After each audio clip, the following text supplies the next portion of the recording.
10 minute হয়ে গেল, এখন দাঁড়াই আছে। আমার বউ এখন আসেই না।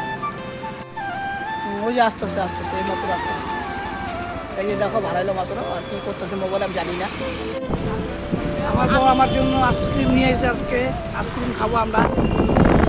বন্ধুরা দেখো, ওই আমার জিদ করতেছে, এখন কইতেছে আমি গাড়ি চালামু, তাই ওরে নিয়ে আসলাম পার্কের দিকে।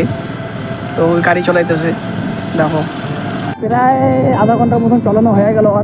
আর হাত ক্লিয়ারই হয়ে গেছে বর্তমান, মানে মোটামুটি 80% হাত ক্লিয়ার হয়ে গেছে। আর সবসময় মনে রাখবা, যখনই গাড়ি চালাবা হেলমেট পরে চালাও। বন্ধুরা আজকে জানি না কি ভিডিও দিমু ভাবতেছিলাম সকাল থেকে, তো যাই হোক মনটা মানতেছিল না যে ভিডিও কি দিমু। বন্ধুরা ভিডিওটা যদি ভালো লেগে থাকে তাহলে লাইক কমেন্ট শেয়ার করো, আর বেশি বেশি করে সাপোর্ট করে যেন আমি আগাইতে পারি। আর সব তোমাদের ইচ্ছা। দেখা হচ্ছে পরের ভিডিওতে।